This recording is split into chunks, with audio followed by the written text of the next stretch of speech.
pada di mana? Di otaknya, ya, secara mendadak atau sangat singkat ataupun sementara karena otak yang mengalami abnormal.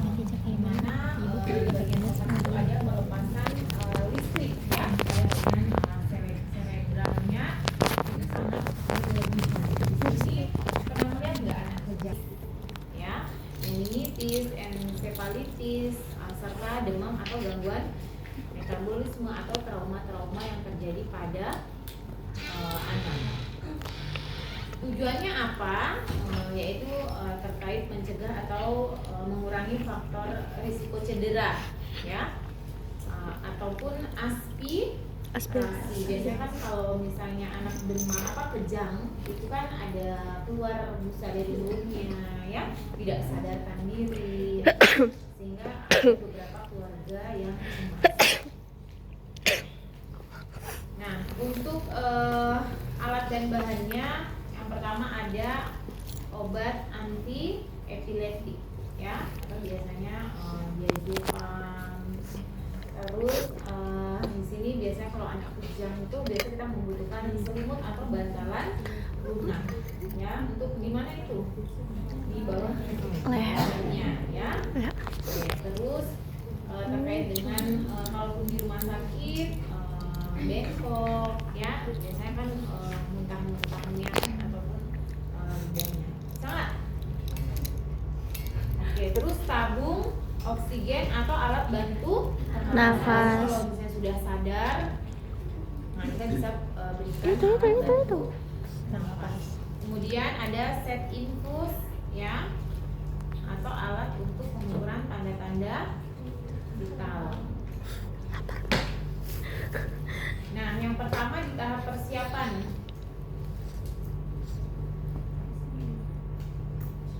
Tidak bisa.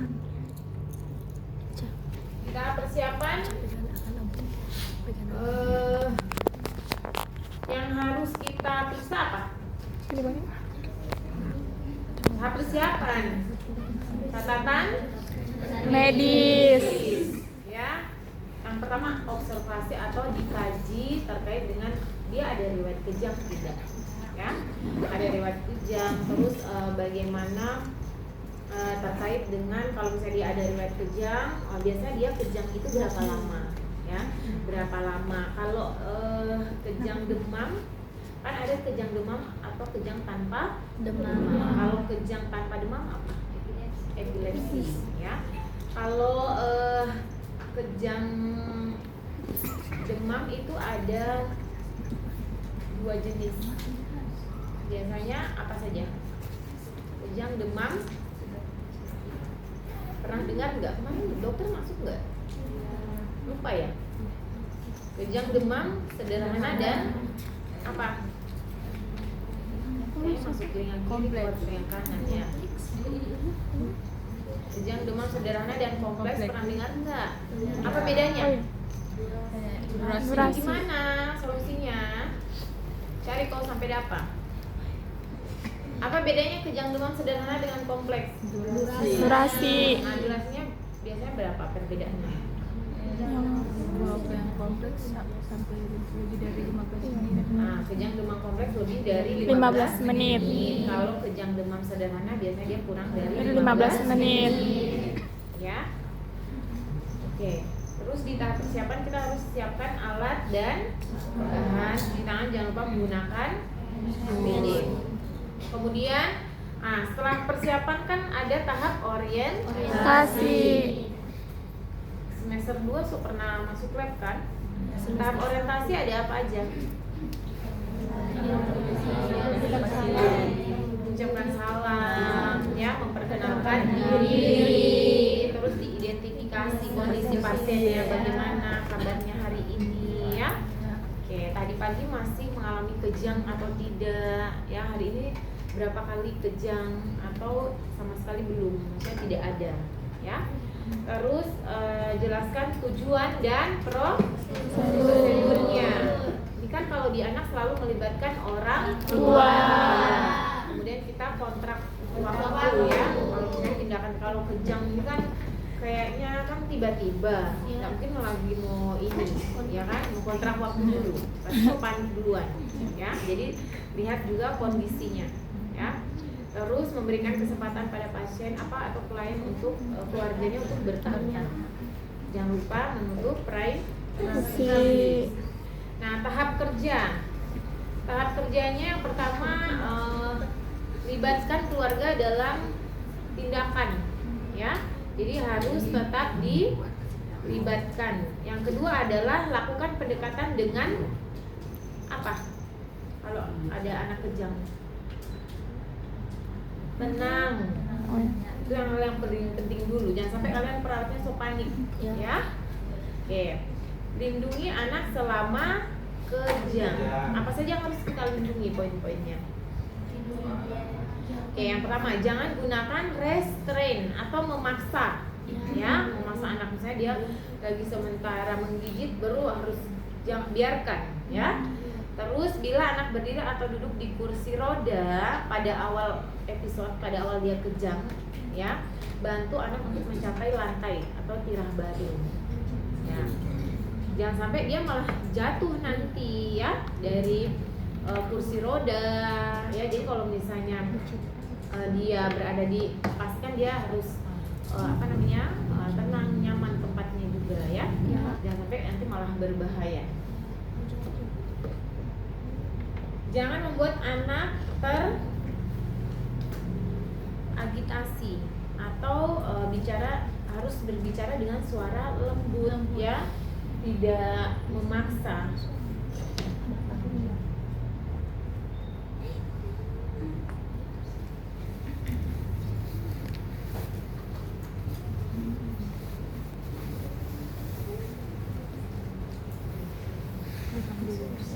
Saya layar langsung hilang. Nggak ada yang pas saya layar.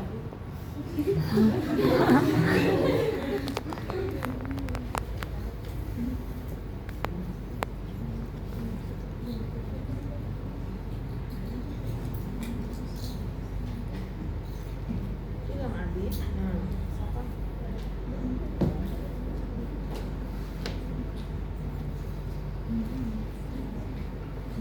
Coba itu dilepas dulu.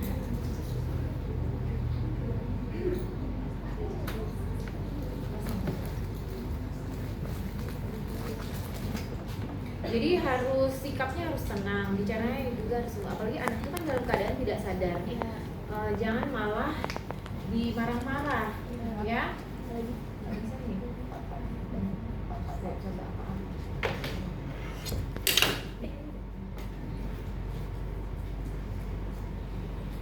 Terus jangan mengharapkan anak untuk mengikuti instruksi, ya, karena anaknya memang dia lagi tidak sadar, ya. Kemudian tempatkan bantal, ya, atau lipatan selimut kecil yang lunak di bawah kepala anak. Ya, jadi pastikan kepalanya bantal di bawah lehernya, ya. Jangan sampai pada saat dia kejang kepalanya malah terbentur. Terus yang harus diperhatikan adalah jangan menahan gerakan anak menggunakan paksaan, kemudian memasukkan apapun di dalam mulut, ya. Terus memberikan makanan atau minuman itu tidak diperbolehkan, ya. Biarkan saja anaknya pada saat kejang. Kemudian yang berikut adalah longgarkan Pakaian. cegah anak dari benturan kepala tadi. Misalnya kalau di samping-samping lagi ada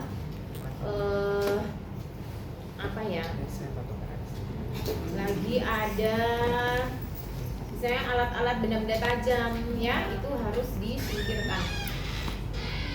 Memberikan diazepam melalui supositori, ya, melalui dubur untuk mengatasi kejangnya.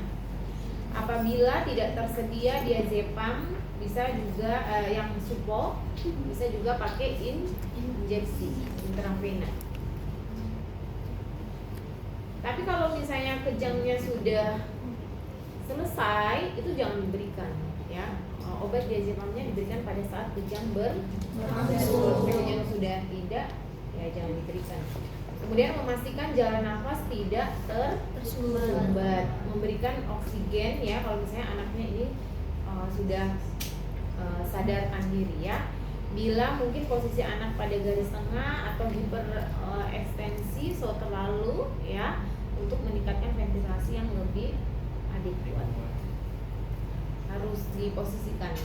Kemudian awasi tanda-tanda gangguan pernafasan ya, jadi harus dihitung berapa frekuensi nafasnya ya. Terus ada nggak tarikan dinding dada ya, melihat ada tidaknya pernafasan cuping hidung. Apabila kejang teratasi, maka dilanjutkan dengan pemberian fenobarbital secara IV biasanya. Setelah kejang berhenti dengan dosis awal, biasanya bayi itu 1 bulan sampai 1 tahun 50 mg. Kalau lebih dari 1 tahun itu 75 mg. Hitung lamanya periode itu tadi.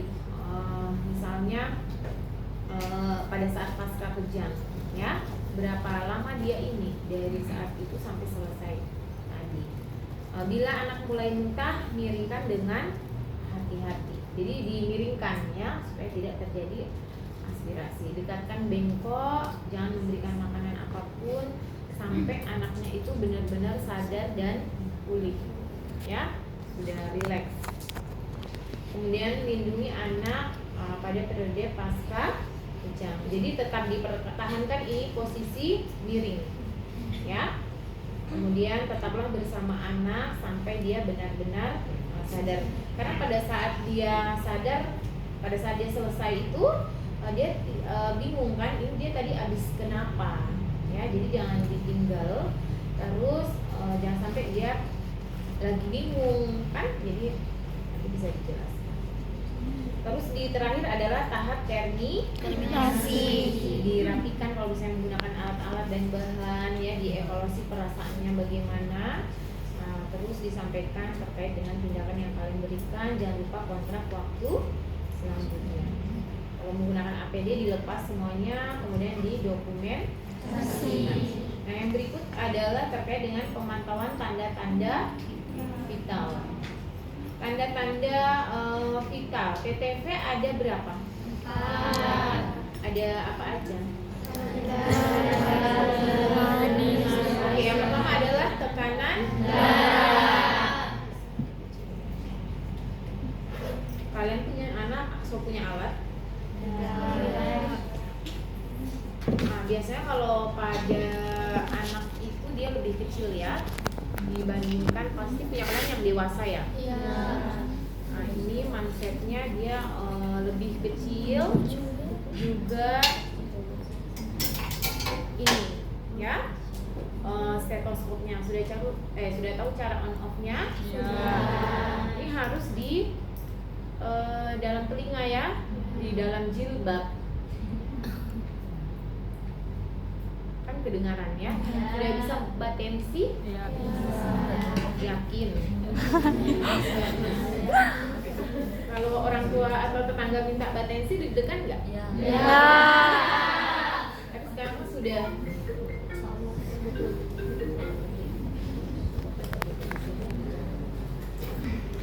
Di tekanan darah itu kan pembuluh darah arteri ya, yang dipompa oleh jantung ke seluruh tubuh. Nah, di sini alatnya yaitu apa? Stetoskop. Ya. Nah, yang dipompa dan didengarkan saat pengukuran darah berarti ada tekanan yang sistol dengan diastol. Itu apa? Saat jantung Berkontraksi atau berdetak ya. Kalau diastol saat jantung beristirahat. Sistol kan di atas ya, diastol di bawah. Di sini ada rentang-rentang normalnya ya, mulai dari bayi baru lahir sampai usia 14 tahun. Nah, itu harus ditahu juga ya, biasanya rata-ratanya. Silakan dibaca, ini tidak ada yang punya. Nah, caranya yang pertama sudah tahu kan? Ditaruh di mana? Di nah ini kan. Nah ininya di bawah ya. Berapa jaraknya? 2. Oke, biasanya 2 atau 3 jari ya. Terus dipasangkan ya. Habis itu usahakan ini harus sejajar dengan jantungnya ya. Itu lebih bagusnya dia jangan taruh di bawah ya. Terus kan jantung sebelah mana? Kiri kan? Makanya ini kenapa ada ini supaya dia bisa ditaruh di sini ya. Bagusnya dia harus sejajar dengan jantung. Terus dikasih kunci dulu ini ya, terus dipompa ya sampai kerasa kan. Nah biasanya kalau kan tergantung usia. Kalau misalnya anak-anak kan biasanya rata-rata itu di sini ada yang kalau bayi baru lahir 80 sampai 60, sistol diastolnya bayi 90 sampai 61, terus kalau usia 10 tahun itu 109 sampai 58, usia 14 tahun 118 sampai 61 rata-ratanya. Jadi jangan lebih dari itu. Kalau dewasa itu kan 120 lah ya, tapi kalau misalnya dia sering mengalami hipertensi kan ditambah lagi ya. Jadi rata-rata kalau misalnya tergantung anaknya jadi 90, 100 atau 10, 18 ya, dilihat juga usianya. Jangan sampai kalian sampai 200 itu kencang sekali ini ya. Jadi dipompa, dikunci dulu terus dipompa sampai misalnya ini sampai 110, terus ininya kan ditaruh di mana? Di sini. Bisa enggak? Saya dengar sebagian saya kalau potong. Nah ini harus ditaruh di dalamnya. Jangan ditiru ya. Harus di dalam. Nah ini sudah pada dengar. Bisa? Nah, kan? Ya kamu jadi super sibuk hari ini. Di mana? Di sini. Oke. Kalau misalnya ini berarti dia sejajar dengan apa? Kelingking ya. Kalau yang di bawah sejajar dengan ini biasanya taruh di sini kan 3 jari kan. Terus ini sambil dipompa. Nah tadi 100 baru dikasih pelan-pelan ya. Disemburkan pelan-pelan, dilihat detak pertama dan terakhir. Saat jantung dipompa dan istirahat ya. Sudah mahir semuanya? Bisa juga kalau misalnya sudah pintar pakai tangan tanpa pakai ini ya. Kan pas ini dipasang bisa pakai denyut nadi tanpa stetoskop kalau sudah jam terbang tinggi. Nah berikut adalah pernafasan. Kalau frekuensi nafas kan sudah tahu semuanya ya. Dihitung per menit ya. Ini biasanya rata-rata normalnya bayi baru lahir 40, 1 tahun 30 dan seterusnya. Bisa lewat nafas di hidungnya atau dilihat kembang kempis dadanya ya. Kalau nadi ada di bagian mana saja? Radialis terletak di sepanjang tulang radialis, lebih mudah teraba di atas pergelangan tangan pada sisi ibu jari ya. Terus brachialis terletak di dalam otot bicep. Tidak ada spasi ya. Jari lengan atau di lipatan siku. Terus karotis di mana? Telinga ya. Ini normalnya. Suhu tubuh juga biasanya kalau pada bayi dan anak itu yang pertama terkait dengan oral ya. Termometer diletakkan di bawah 3 sampai di bawah lidah ya, 3 sampai 5 menit. Tidak dianjurkan pada bayi. Kalau bayi kan harusnya ya, biasanya kalau anak-anak yang bahaya ya, kalau masih bayi. nanti nih di sini dikatakan menggunakan termometer kaca tidak dianjurkan, beresiko pecah akibat digigit. Misalnya ya, juga menggunakan bahan merkuri kan, nanti beracun.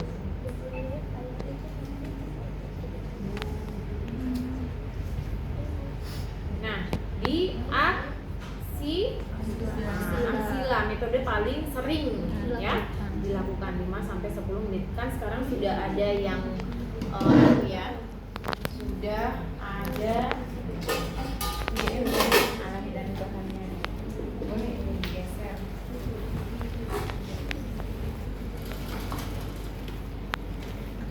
Ada 10 tukang. Terus kali dia punya rodanya.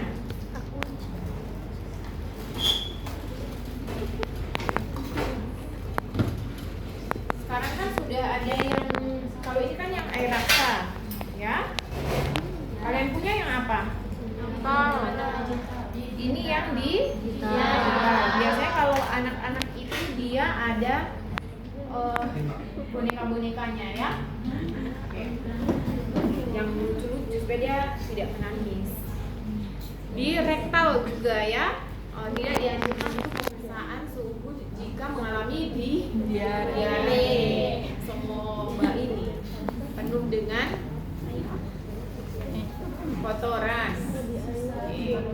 Setelah pembedahan rektal ataupun sedang mengalami ambien atau hemoroid. Di telinga merupakan termometer khusus. Kan ada itu yang saat kayak pas corona ya. Covid juga waktu itu kan sering saya di dahi ya. Oke. Kemudian di kulit itu yang pada saat Covid itu ya, termometer khusus digital. Nih.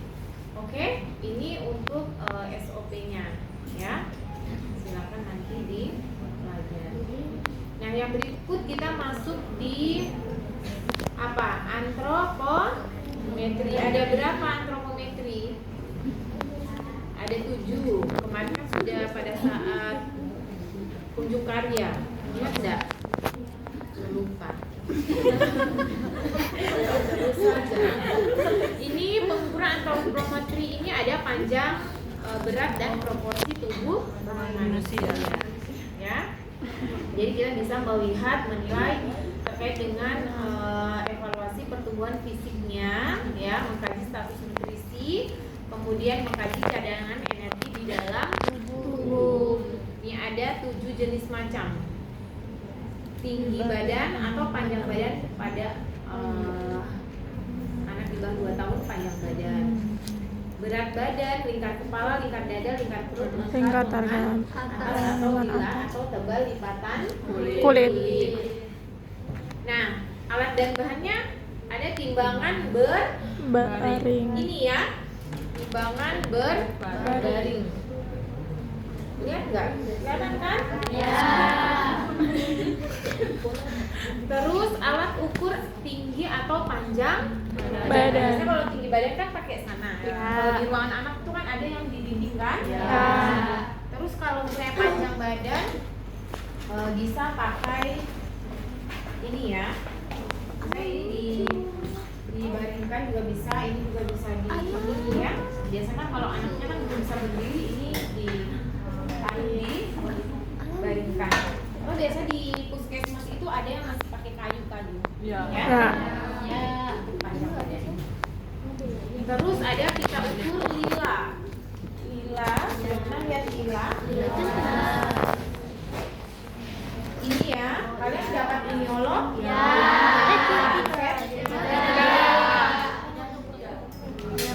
Terus ada ini kaliper atau tebal lipatan kulit atau skin fold kaliper. Ini yang manual, biasanya ada yang digital itu sudah ada angkanya juga ya.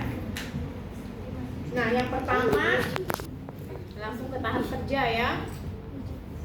Nah, pastikan ini timbangan bayi. Pastikan itu ini timbangan bayi yang digunakan menimbang sampai usia 2 tahun, masih berbaring ya. Letakkan timbangan pada meja yang datar dan tidak mudah bergoyang. Jadi jangan tak goyang-goyang. Oke? Terus lihat posisi jarum harus di angka 0. Pastikan bayi itu idealnya dia telanjang. Maksudnya dia harus tidak pakai pampers lah ya. Tapi dilihat juga jangan sampai pampersnya ini sudah full ya, full dengan kotoran atau pipisnya. Tanpa topi, kaos kaki, sarung tangan. Tapi dilihat juga kondisinya ya, jangan sampai nanti bayinya malah hipotermi ya. Kalau misalnya di ruang-ruang lucu itu memang bayi harus cepat segera diangkat ya, jangan lama-lama. Terus lihat barikan bayi dengan hati-hati, lihat jarum timbangan sampai berhenti, baru kita baca. Nah biasanya kalau di di rumah sakit itu kan ataupun di puskesmas itu dia kan sudah ada yang digital ya, tergantung fasilitasnya. Kalau ini kan dia masih ini ya, manual ya, karena angka-angkanya kan tidak otomatis ya. Nah di sini ada 2 jarum ya, nanti dicoba. Ada 2 jarum di sini. Yang pertama adalah yang di atas 0 sampai 20 di bawah 0 sampai 10 kilo. Nah di atas 10 sampai 20 kilo. Jadi kalau misalnya jarum yang pertama warna merah itu kan lebih panjang, itu menunjukkan jarum di yang bawah. Jadi jangan sampai kalian salah membaca ya. Nah misalnya begini dia berarti kalau saya taruh sampai, nah ini dia 3 kilo. Nah saya bisa lihat ya. Nah nanti kalau misalnya dia sudah di atas 10 kilo, nanti ada jarum lagi. Jarum akan muncul. Coba lihat sini. Ica badiri. Kabar. Ica badiri. Bayi.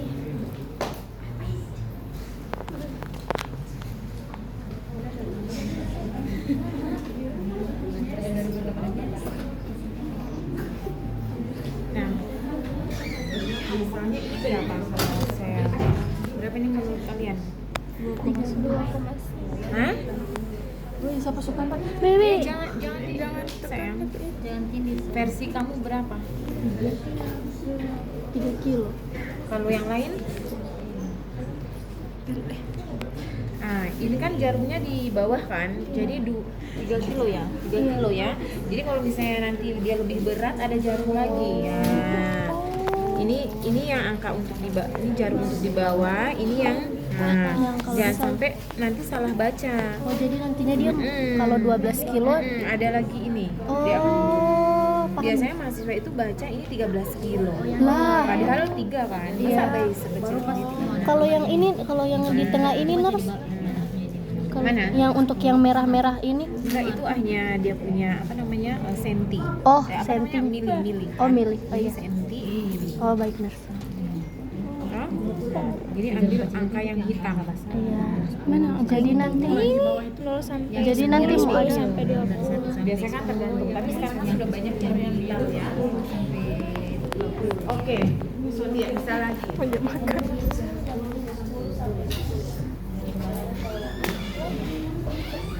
Nah, jadi pastikan timbangannya tidak rusak ya. Ya. Kalau timbangan injak kan semua sudah pernah ya. Ini pakai yang ini ya. Ya. Oke. Seumur hidup ini belum ada yang pernah menimbang. Sudah ya. Oke. Terus pengukuran panjang atau tinggi badan, posisi berbaring pakai itu tadi ya. Jadi kalau misalnya dia berbaring, gimana ya? Berbaring pastikan ya. ini kan dari ujung sini kan, sini sampai sini. Jadi ini Kak di bagian bukan seperti ini, ya. Jadi harus tumitnya. Oke. Jadi tumitnya ini yang dibikin begini, bukan begini ya. Jadi yang benar adalah jadi saya ini 48. Oke. Nah, kayak di gambar ini kan kakinya diluruskan ke atas ya.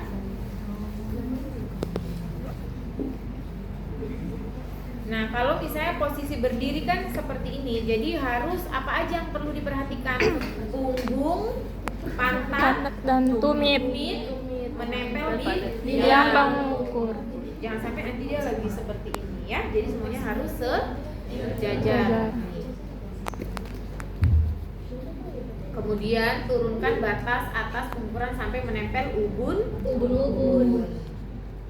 Nah, terus yang berikut adalah pengukuran lingkar kepala. Jadi dia kalau lingkar kepala melewati dahi, di atas Alis mata. alis, di atas kedua Telinga. dan Bagian belakang kepala yang menonjol. Ya, ditarik kencang.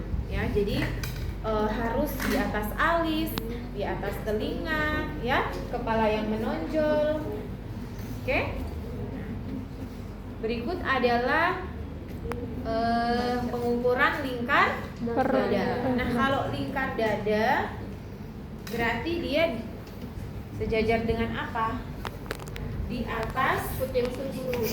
Ya, di atas puting ya. Jadi harus dimasukkan ya. Jadi harus dimasukkan. Nah, kalau ini berapa? Jadi yang dilihat adalah angka 0. Jangan sampai yang ujung ini. Ya, ini kan ada angka 0-nya. Ini di atas puting susu. Nah, dilihat angka 0-nya. Kalau seperti ini dilihat yang senti ya. Nah, kalau misalnya seperti ini dia berapa kira-kira? Berapa nih? Berapa nih?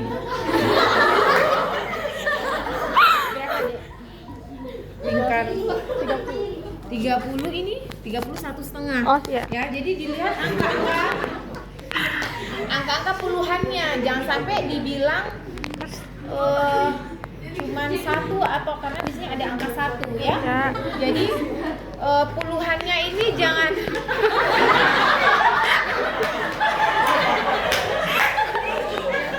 puluhannya jangan dilupa ya. Soalnya kalau misalnya seperti ini kadang mahasiswa bilang ini 4 cm. Padahal ini ada puluhannya ya, 34 cm.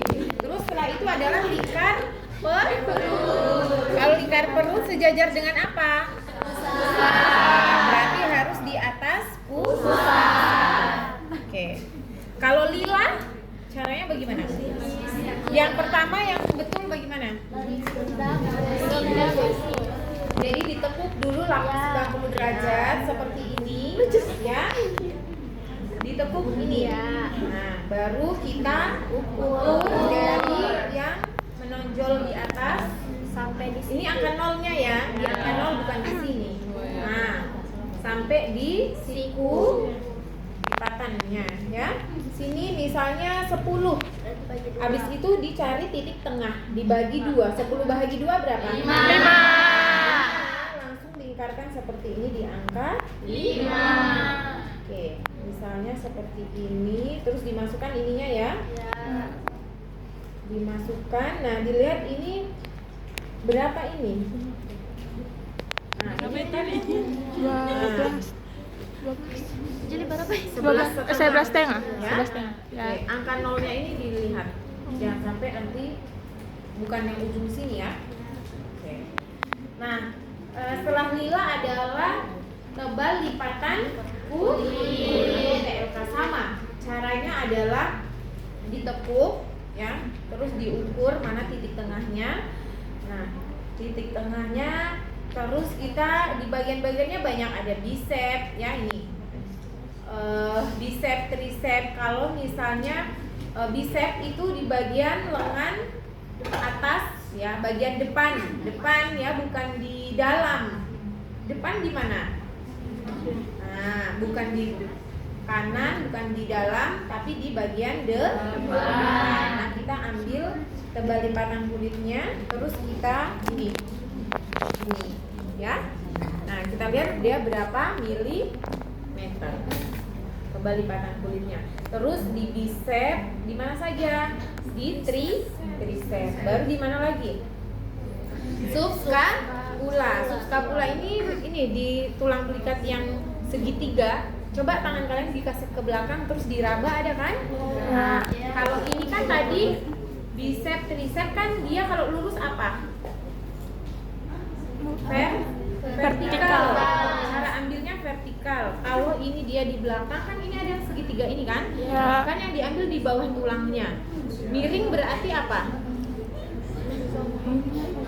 Miring. Vertikal, horizontal, diagonalnya, ya. Nah, ini miring dia.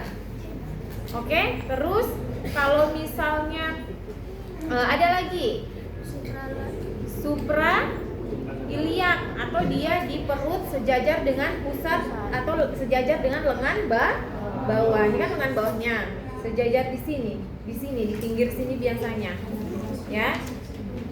Nah, kalau begini berarti dia horizontal. Terus ada lagi di abdomen. Nah, kalau misalnya anak-anak dia 1 cm di samping pusat begini. Horizontal juga. Ya, mungkin kan begini, ya, begini. Terus baru bisa juga di paha yang paling menonjol di bagian tengah sini, ya. Ini vertikal. Terus bisa juga di betis yang besar.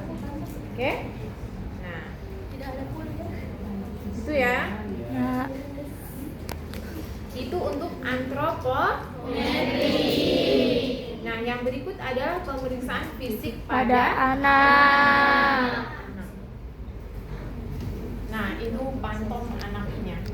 Gantian. Yang pertama, pemfis itu apa sih? Pemeriksaan fisik. Dari ujung kepala sampai Ujung kaki. Tujuannya apa? Untuk menentukan prioritas tindakan, adanya kelainan-kelainan pada anggota tubuhnya, ya. Terus mengetahui perubahan-perubahan yang terjadi. Nah, ini alat dan bahannya banyak sekali, ya. Ada stetoskop, terus ada manset, terus ada spatel lidah. Yang mana spatel lidah? Ini. Ya, ini. Oh, yang patong. Ini spatel lidah, ya. Ya. Jadi untuk spatel lidah ini pemeriksaan di lidah. Nah, biasanya ini harus taruh kasa, nggak mungkin besi-besi begini mau taruh di lidah, ya. Jadi harus dilapisi dengan Kasa. yang steril, ya. Harus di nih kan pakai handscoon, ya. Jadi harus jadi nanti bisa dilakukan penekanan. Biasanya untuk pasien-pasien yang tidak sadar bisa pakai ini. Kalau pasiennya sadar kan suruh julurkan saja lidahnya, ya. Terus ada pita ukur, ya. Ada senter atau pen light, ya. Nih. Terus ada pita ukur, ada otoskop. Otoskop yang mana, Adek? Mana kira-kira? Yang ini. Ya. Ini ada kacanya. Untuk di telinga bisa kelihatan. Oke, terus kalau ini apa? Spekulum hidung. Jadi kasih masuk baru dibuka. Ya, kalau bisa tidak kelihatan bisa juga sambil dipakai senter, ya. Ini ada luka, ada perdarahan atau tidak, ya. Tuh. Terus ada apa lagi? Stopwatch, ya, untuk bisa juga pernapasannya, ya. Terus termometer, panjang tinggi badan, timbangan, bengkok, pom, kasa, handscoon, dan Snellen. Ini, ya. Nah, ini dilakukan pada anak di atas 6 tahun. Nah, idealnya kalau pada anak harus di usia 6 tahun. Terus jaraknya bisa 4, pada anak itu bisa 4 sampai 6 meter minimal. Jadi harus jauh, kan? Ya. Oke. Nah, yang pertama kan kita siapkan dulu alat dan bahannya, ya. Setelah itu kita orientasi. Kayak gimana orientasinya? Ini handscoon-nya, ya. Jangan lupa cuci tangan, ya. Ya. Jadi bagi Nah, maka jadi harusnya nggak pakai perhiasan, ya. Terus dipakai handscoon-nya.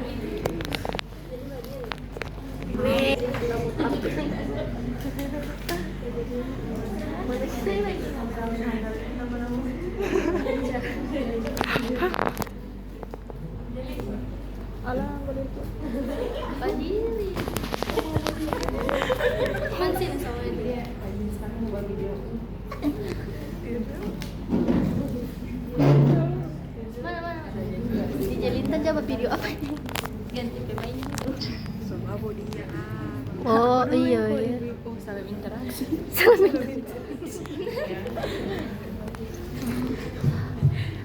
Store ini ya, store